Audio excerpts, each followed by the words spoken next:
नमस्कार दोस्तों।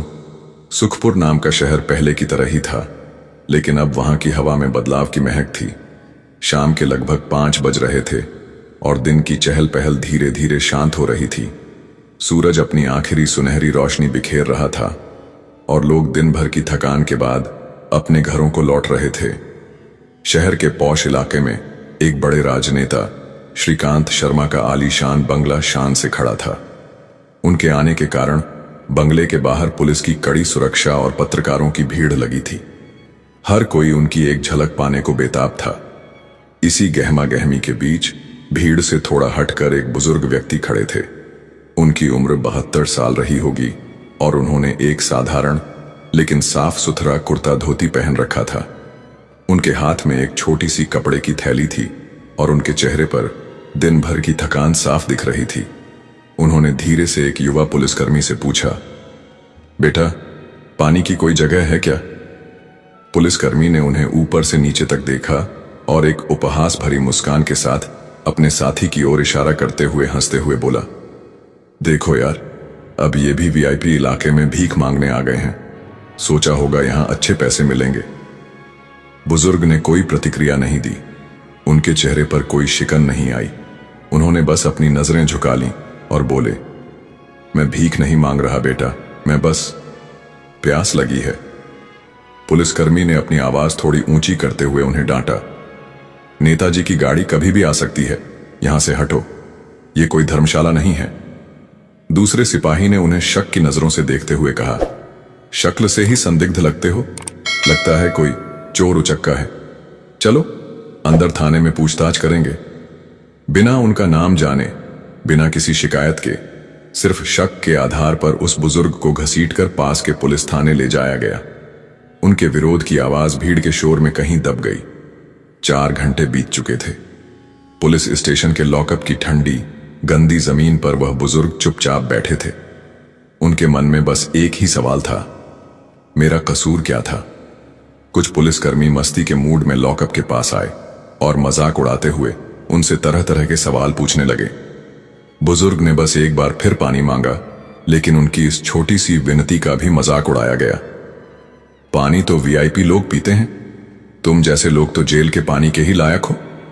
थाने के अंदर ठहाके गूंज रहे थे, पर उस लॉकअप के कोने में बैठे उस बुजुर्ग की चुप्पी वक्त के गाल पर एक जोरदार तमाचा बनकर उतरने वाली थी। तभी थाने का भारी भरकम दरवाजा खुला और एक साधारण सलवार कुर्ते में एक युवती अंदर आई।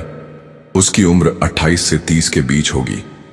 उसकी आंखों में गहरी दृढ़ता थी और चेहरा शांत था। उसने सीधे ड्यूटी पर बैठे हवलदार से पूछा, मुझे एक व्यक्ति से मिलना है। हवलदार ने उपहास भरे लहजे में पूछा, किससे मिलना है? कोई प्रेमी है क्या? नाम बताओ। युवती ने बिना कोई भाव दिखाए कहा, नाम है दीनानाथ शर्मा, उम्र 72, आपने आज शाम को गिरफ्तार किया है। हवलदार हंस पड़ा और बोला, अरे बाबा, वो तो लॉकअप में है, कोई चोर उचक्का होगा। तुम कौन? उसकी वकील।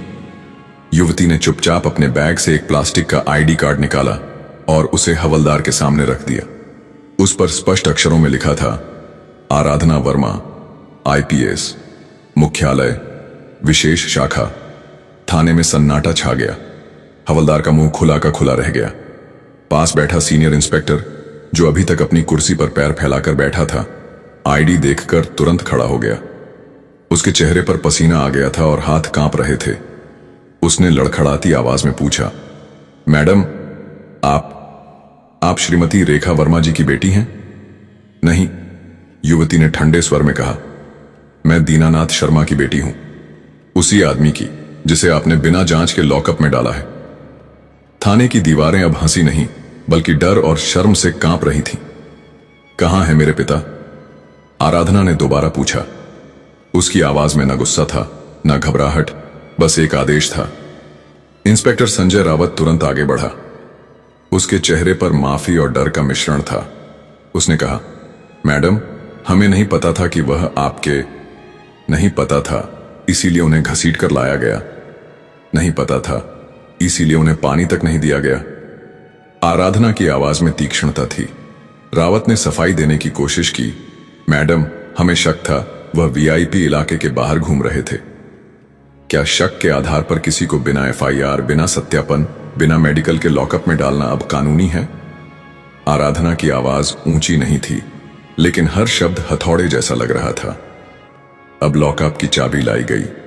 जैसे ही दरवाजा खुला, भीतर बैठे बुजुर्ग दीनानाथ शर्मा धीरे धीरे उठे। उनका शरीर पसीने से भीगा था। जब उन्होंने अपनी बेटी को देखा तो पहली बार उनकी आंखों में नमी के साथ एक चमक आई। यह चमक उम्मीद और विश्वास की थी। आराधना। उनके मुंह से बस यही शब्द निकले।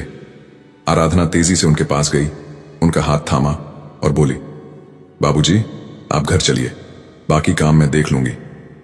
पुलिस वाले अब चुप थे।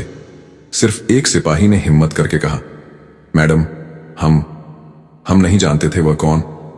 आराधना ने उसी सादगी से जवाब दिया, जानना जरूरी नहीं था कि वह कौन है, उससे ज्यादा जरूरी था यह जानना कि वह एक इंसान है। आपने उन्हें गिरफ्तार नहीं किया, आपने अपनी वर्दी की संवेदनशीलता को गिरफ्तार कर लिया। अब थाने के बाहर मीडिया का भारी जमावड़ा हो चुका था। यह खबर शहर भर में जंगल की आग की तरह फैल गई। एसीपी की मौजूदगी में बुजुर्ग को लॉकअप से रिहा किया गया। बिना नाम, बिना आरोप, 72 वर्षीय व्यक्ति थाने में बंद, पुलिसकर्मी लाइन हाजिर, एसीपी की कार्यवाही जैसी ब्रेकिंग हेडलाइंस चल रही थीं। एक रिपोर्टर ने आराधना से माइक आगे करते हुए पूछा, मैडम, आपको कैसा लगा जब आपको पता चला कि आपके पिता? आराधना ने सवाल को बीच में ही काटते हुए कहा, मुझे एक बेटी के रूप में तकलीफ हुई और एक अफसर के रूप में शर्म, लेकिन जवाब अब तकलीफ से नहीं, सिस्टम से मिलेगा, और वह मिलेगा कानून के दायरे में। एसीपी आराधना ने तुरंत विभागीय जांच के आदेश दिए। थानेदार संजय रावत और ड्यूटी पर मौजूद सभी पुलिस कर्मियों को निलंबित कर दिया गया। उस रात जब उन्होंने अपने पिता को घर पहुंचाया तो दीनानाथ जी ने सिर्फ एक बात कही, बिटिया, तुझे इसीलिए बनाया था ताकि तू किसी और बाप को मेरी तरह चुप बैठने ना दे। अगली सुबह पूरे शहर में एक ही चर्चा थी। चाय की दुकानों, अखबारों और सोशल मीडिया पर हर जगह उस तस्वीर ने हलचल मचा दी, जहां एक बेटी अपने पिता का हाथ पकड़कर थाने से बाहर आ रही थी। वह तस्वीर केवल एक घटना नहीं, बल्कि एक संदेश थी। डीजीपी कार्यालय में एक विशेष बैठक बुलाई गई, जिसकी शुरुआत एसीपी आराधना वर्मा के बयान से हुई। उसकी आवाज में कोई गुस्सा नहीं था, केवल एक स्पष्टता थी। यह केवल मेरे पिता के साथ नहीं हुआ। हर रोज सैकड़ों निर्दोष लोग सिर्फ अपने कपड़ों, उम्र और स्थिति के आधार पर अपमानित होते हैं। यह सवाल एक बेटी का नहीं है, यह सवाल एक अफसर का है जो इस सिस्टम से जवाब मांगता है। डीजीपी ने सिर झुकाया और कहा, आराधना, तुम्हारे तेवर में गुस्सा नहीं है, पर जो बात तुमने कही है वह व्यवस्था की जड़ें हिला देती है। हमें इसे गंभीरता से लेना होगा। जांच अधिकारी ने निलंबित थानेदार रावत से कहा, क्या अगर वह किसी अधिकारी का पिता ना होता तो इंसान नहीं होता? बस यहीं पर इस देश में अन्याय की जड़ है। हम इंसानियत भूल जाते हैं। एसीपी आराधना ने खुद वो सीसीटीवी फुटेज मंगवाई। उसमें साफ दिखा कि दीनानाथ शर्मा बस एक पेड़ के नीचे खड़े होकर पानी पूछ रहे थे, न किसी के बंगले की ओर बढ़े, न कोई अजीब हरकत। फिर भी उन्हें शक के आधार पर धक्का मारकर ले जाया गया। यह फुटेज एक सबूत थी जो व्यवस्था की आंखें खोलने के लिए काफी थी। एक प्रतिष्ठित एनजीओ ने स्टेटमेंट जारी किया। यह घटना साबित करती है कि सत्ता की असली परीक्षा तब होती है जब वह किसी असहाय को देखती है। एसीपी आराधना वर्मा ने जो किया वह नई पीढ़ी के लिए एक सशक्त उदाहरण बन चुका है। वहीं दूसरी ओर एसीपी आराधना अपने दफ्तर में बैठकर एक चिट्ठी लिख रही थी। वह चिट्ठी अपने पिता को थी। प्यारे बाबूजी, जिस दिन आपको थाने में बैठे देखा उस दिन मेरी वर्दी का भार पहली बार महसूस हुआ। आप चुप थे, लेकिन आपकी चुप्पी चीख रही थी। आज अगर मैं अफसर हूं तो आपकी सादगी, आपके संघर्ष और आपके उस मौन का ही असर हूं। मैं वादा करती हूं, इस वर्दी को कभी किसी की गरिमा पर दाग नहीं बनने दूंगी और हर आम आदमी के सम्मान की रक्षा करूंगी। रात को घर के आंगन में दोनों बैठे थे। आसमान में तारे चमक रहे थे। दीनानाथ जी ने पूछा, तू अब भी नाराज है ना बिटिया? आराधना मुस्कुरा दी, मैं नाराज नहीं बाबूजी, अब सिर्फ जवाब देने का वक्त है ताकि किसी और की बेटी को अपने पिता को लॉकअप में देखने का दर्द ना झेलना पड़े। उस दिन के बाद सुखपुर के हर थाने में एक नई गाइडलाइन जारी हुई। किसी भी नागरिक को शक के आधार पर गिरफ्तार करने से पहले नाम, पहचान और आधार सत्यापन अनिवार्य होगा। संदेह पर कार्यवाही का अधिकार है, लेकिन सम्मान के बिना वह सिर्फ अन्याय है। थाने के बाहर एक छोटी सी दीवार पर एक पंक्ति उकेरी गई, आपने जिसे गरीब समझा उसी की चुप्पी ने आज हमें आईना दिखा दिया। एसीपी आराधना अब शहर में एक नाम नहीं, एक सीख बन चुकी थी। हर पुलिस प्रशिक्षण संस्थान में उनकी घटना को case study on human dignity and policing ethics के रूप में पढ़ाया जाने लगा। यह कहानी हमें सिखाती है कि सच्ची शक्ति पद में नहीं, बल्कि इंसानियत और न्याय में है।